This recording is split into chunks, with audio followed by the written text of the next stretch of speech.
আসসালামু আলাইকুম সুপ্রিয় শিক্ষার্থী, আশা করি আল্লাহর অশেষ রহমতে সবাই ভালো আছো। আলহামদুলিল্লাহ আমিও ভালো আছি। আজকে তোমাদের ইউনিভার্সিটি অ্যাডমিশনের জন্য একটি খুবই গুরুত্বপূর্ণ ক্লাস নিব। দুর্দান্ত একটি ক্লাস হবে জেরো প্রেপোজিশন। এই সকল ভার্বের পর প্রেপোজিশন হয় না, অর্থাৎ পৃথিবীতে এমন কিছু ভার্ব আছে যেগুলোর পর প্রেপোজিশন হয় না, এদেরকে বলা হয় জেরো প্রেপোজিশন, অর্থাৎ এদের পরে কোনো ধরনের প্রেপোজিশন হয় না। তাহলে দেখো এই ভার্বগুলো কি কি আছে এখানে আমরা একটু পড়ে নেই, তারপরে তোমাদের একটা টেকনিক বলবো, টেকনিকের মাধ্যমে তোমরা খুব সহজেই এই বিষয়গুলো মনে রাখতে পারবা। দেখো ডেসক্রাইব, তারপর হচ্ছে রিজেম্বল, তারপর হচ্ছে এন্টার, তারপর হচ্ছে আস্ক, তারপর হচ্ছে রিকোয়েস্ট, রিচ, মিট, তারপর দেখো কনসার্ন, কনফিউজ, অ্যান্সার, তারপর দেখো contemplate, investigate, resign, order, announce, recommend, paint, discuss. এই যে এতগুলো ভার্ব বললাম, এগুলো কি মনে রাখা সম্ভব? অবশ্যই মনে রাখা সম্ভব। এখন কিভাবে মনে রাখবা সবাই একটু খেয়াল করো। দেখো পৃথিবীতে এমন কিছু ভার্ব আছে যেগুলোর পর প্রেপোজিশন হয় না। তোমাকে যদি এখন বলা হয় চলো এই বিষয়টা নিয়ে আলোচনা করি, সবাই উত্তর দিবে কি? Let's discuss about the matter. This is the absolutely wrong answer. এই আনসারটা সঠিক না। কেন সঠিক না? কারণ ডিসকাস হচ্ছে এমন একটি ভার্ব যার পরে কোনো ধরনের প্রেপোজিশন বসে না।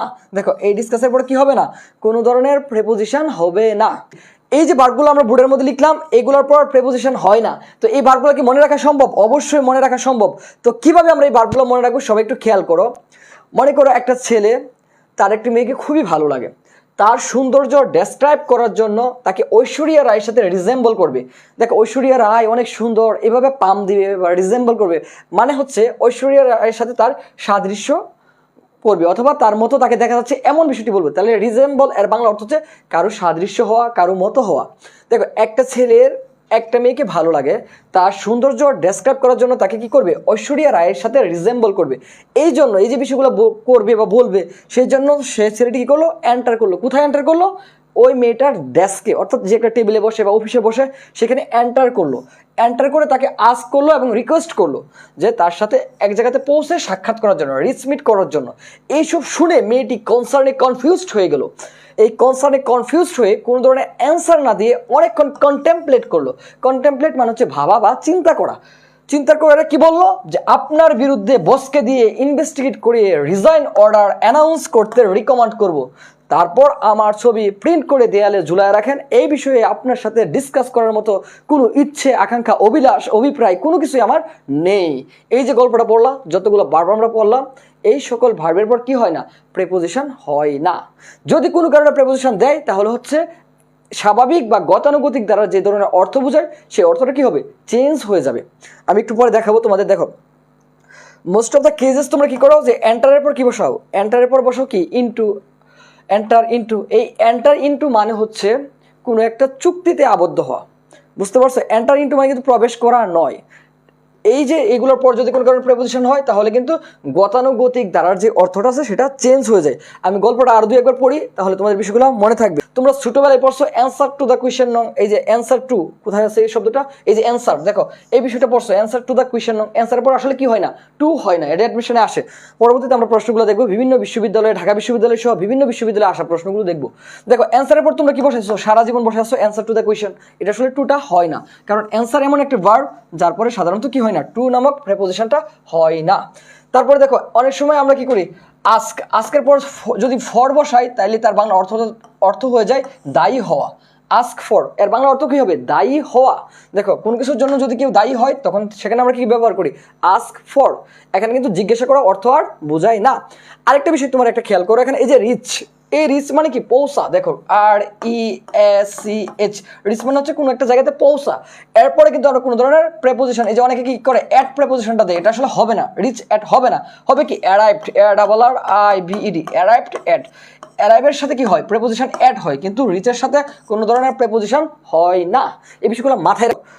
হোয়েন উশাসী এন্টার, এখানে একটা এক্সট্রা দেওয়া আছে, এটা হবে না আর কি, একটু মিস্টেক, টাইপিং মিস্টেক।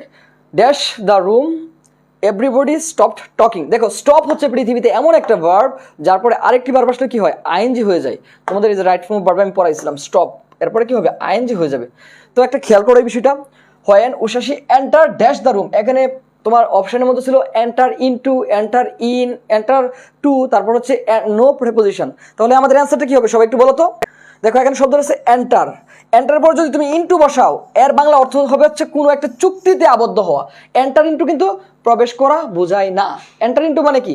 কোনো একটা চুক্তিতে আবদ্ধ হওয়া। বুঝতে পারছো? তাহলে আমাদের অ্যান্সারটা কি হবে? সবাই একটু রেসপন্স করো। When Ushashi enter dash the room, তাহলে এখানে কি হবে? কোনো ধরনের প্রেপোজিশন হবে না। দেখো দ্য ওয়ালস, কি দেয়ালগুলো, অফ আওয়ার হাউস, আমাদের বাড়ির। এখানে তোমাদের একটা প্রশ্ন জাগতে পারে যে এখানে কেন হ্যাভ হলো? এখানে তোমাদের মূলত হ্যাভ হলো কেন? এই যে দেখো দ্য ওয়ালস, দেয়ালগুলো, যেহেতু নাউনটা প্লুরাল সেই কারণে ভার্বটা কেমন হবে? প্লুরাল ভার্ব হবে। এখানে কিন্তু হাউসটা অ্যাকচুয়াল নাউন না, অ্যাকচুয়াল নাউনকে দ্য ওয়ালস। আর অফ যুক্ত সেন্টেন্স কেমন অর্থ দেয় দেখো, এই যে আওয়ার হাউস এর বাংলা অর্থ কি? আমাদের বাড়ি। অফ এর বাংলা অর্থ কি? র বা এর, তাহলে এর বাংলা অর্থ কি দাঁড়াচ্ছে? আমাদের বাড়ির, আমাদের যুগ বাড়ির, আমাদের বাড়ির কি? দেয়ালগুলো। যেহেতু এখানে সাবজেক্ট দেয়ালগুলোকে অনেকগুলো দেয়াল বোঝাচ্ছে সেই কারণে আমাদের ভার্বটা কেমন হবে? হ্যাভ হবে। বুঝতে পারছো? এখানে কিন্তু হাউস থাকতে পারে, সামথিং সিঙ্গুলার থাকতে পারে, কিন্তু এই সিঙ্গুলারটা ভার্বের উপর কোনো ধরনের কি রাখবে না, প্রভাব রাখবে না। এখানে মূলত অ্যাকচুয়াল নাউন অনুসারে ভার্বটি হবে। দ্যাটস ওয়াই তারা কিন্তু এখানে হ্যাভ ভার্বটা ব্যবহার করছে। বুঝতে পারছো? তোমাদের রাইট ফর্ম অফ ভার্ব পড়ানোর টাইমে এই বিষয়গুলো আমি বলছিলাম, তারপর আবার বললাম। হ্যাঁ, এটা হবে অ্যান্সার, আর বাকিগুলো হবে না। কারণ প্রেন্ট এমন একটা ভার্ব যার পরে কি হয় না, সাধারণত কোনো ধরনের প্রেপোজিশন হয় না। এটা হচ্ছে জিরো প্রেপোজিশন অথবা নো প্রেপোজিশন। আচ্ছা, যদিও আমার এই গল্পের মধ্যে এমফাসাইজ ছিল না, তবে তোমরা একটু মাথায় রাখো, এমফাসাইজ শব্দটা হচ্ছে এমন একটা শব্দ যার পরে কি হবে না, কোনো ধরনের প্রেপোজিশন হবে না। আচ্ছা, তোমরা এটি গল্পের সাথে মিলাই নিও যে মেয়েটি জোর দিয়ে বললো, মানে এমফাসিস মানে কি? জোর দেয়া। জোর দিয়ে বললো আমার ছবিটা তোমার গলার মধ্যে প্রিন্ট করে ঝুলিয়ে রাখো, এই বিষয়ে ডিসকাস করার মতো কোনো ইচ্ছে আমার নেই। তাহলে এই বিষয়টা তোমরা একটু অ্যাড করে নিও গল্পের সাথে। এমফাসাইজের পর কি হবে না, কোনো ধরনের প্রেপোজিশন হবে না। অনেকে আমরা ব্যবহার করি কি এমফাসাইজ অন, আসলে এমফাসাইজ অন হয় না। এই যে ওয়ার্ড এমফাসাইজ, এটার পরে কি হবে না, কোনো ধরনের প্রেপোজিশন হবে না। ওকে, বলো এটি কি হবে? Before finalizing our picnic, we need to dash the venue. দেখো শুধু ডিসকাস হবে। বুঝতে পারছো? অনেকে কিন্তু ডিসকাসের পর অন ব্যবহার করে, বা অনেকে ডিসকাসের পর অ্যাবাউট শব্দটা ব্যবহার করে। এটা কিন্তু শুনতে খুবই সুন্দর শোনা যায়, কিন্তু হবে না। মিটের পর উইথ ব্যবহার করো, এই বিষয়টাও হবে না। বলো এটা কি হবে? এখানে একটু টাইপিং মিস্টেক আছে যত সম্ভব। লেটস, তারপরে হবে ডিসকাস, তারপর হচ্ছে গ্যাপ। বুঝতে পারছো? এখানে হচ্ছে ডিসকাস, ডিসকাসের পরে গ্যাপ। এই গ্যাপটা হবে এই যে এখানে। লেটস, চলো, discuss the ways of improving the basic skill of English. চলো ইংরেজির বেসিক স্কিল কিভাবে ইমপ্রুভ করা যায় বা উন্নতি করা যায় সেই বিষয়ে আলোচনা করি। ডিসকাসের পর অ্যাবাউট নামক কোনো প্রেপোজিশন হয় না, তারপরে অফও হয় না, তারপরে টুও হয় না, তারপরে হয়তো এটা হবে না। অ্যান্সারটা হবে কি? No preposition. কারণ তোমাদের যে বলছিলাম না গল্পটা, যে এই বিষয়ে ডিসকাস করার কোনো ইচ্ছে বা অভিলাষ বা অভিপ্রায় বা আকাঙ্ক্ষা আমার নেই। যে মেয়েটা গল্পের শেষে বললো যে আমার ছবি কি করো, মানে ঝুলায় রেখো গলার মধ্যে, এই বিষয়ে ডিসকাস করার কোনো ইচ্ছে আমার নেই। হ্যাঁ, কি হবে? এটা অ্যান্সার হবে ডি।